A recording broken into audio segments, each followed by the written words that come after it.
बाबा रामदेव जो बोला है, मेरे पास भी वो वीडियो आया था। वो बाबा रामदेव की दैवी सोच हो सकता है।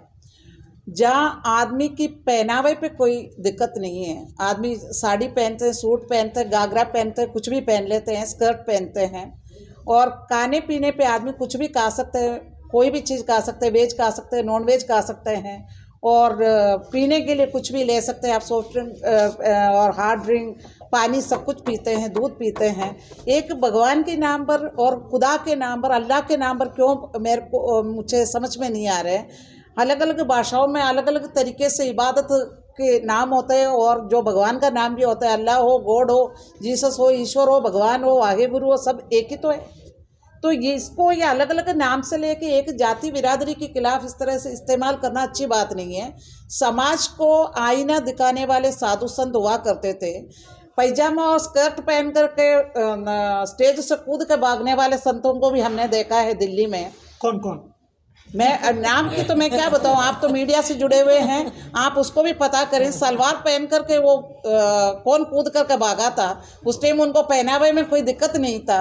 तो आज इस तरह की बातें हैं, समाज को विखंडित करने की जो बातें हैं, इसको हम लोग बिल्कुल अच्छा नहीं मानते हैं, क्योंकि सभी एक से भाईचारे के साथ में रहते हैं।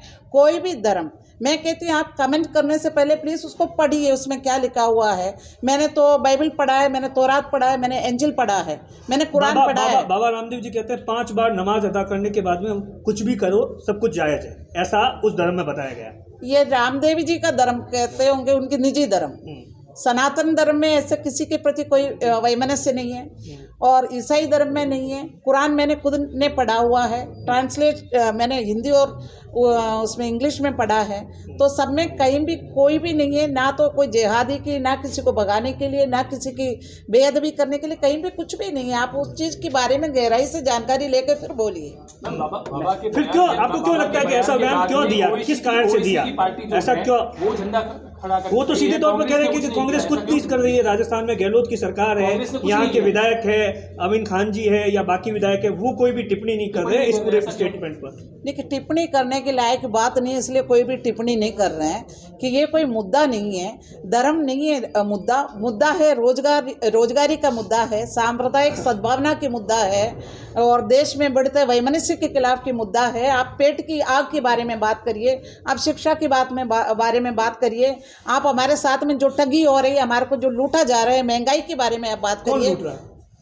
जो लूट रहे हैं कि वो लूट ही रहे हैं। ऐसा नहीं लगता है गौतम अडानी का जो मामला आया था उससे कवर करने के लिए बाबा रामदेव से ये स्टेटमेंट दिलवाया गया, क्योंकि आज से पहले बाबा रामदेव ने इस प्रकार का कभी स्टेटमेंट नहीं दिया था। नहीं, आप इस चीज को मानते हो क्या कि ये जो बाबा रामदेव ने कहा है वो सही है?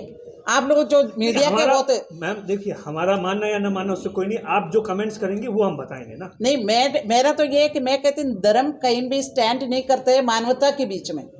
मानवता को एक साथ करने के लिए, मजबूत करने के लिए, एक भाईचारा बढ़ाने के लिए धर्म हो सकता है, और भाईचारे को खत्म करने के लिए कभी भी धर्म या रिलीजन नहीं होता है। किसी भी धर्म में कहीं भी नहीं लिखा है आप इंसान के खिलाफ हो। आप अपनी इबादत कर सकते हैं, आप अपनी निजी मसला है ये। मैं ऐसे मुस्लिम में प्रैक्टिस करती हूँ, वो मेरी निजी मसला है। इसका ये मतलब थोड़ी है कि मेरे हिंदू से मेरी बहुत अच्छी नहीं है, मेरे बहुत अच्छी है हिंदूज के साथ में, और मेरे क्रिश्चियंस के साथ में बहुत अच्छा है। आप कहते हैं कमेंट करने लायक चीज नहीं थी, इसलिए कांग्रेस ने कमेंट नहीं किया। मैं अपनी सोच बता रही, मैं कांग्रेस के बारे में नहीं बात कर रही। बता रहे हैं, अब जब एफआईआर दर्ज हो गया है तो कार्रवाई की भी तो बात होगी, होना चाहिए। एफआईआर अगर दर्ज हुआ है, आईपीसी के तहत ही हुआ है ना, आईपीसी की धाराओं के तहत में एफआईआर दर्ज होता है तो उस पर कार्रवाई होगी।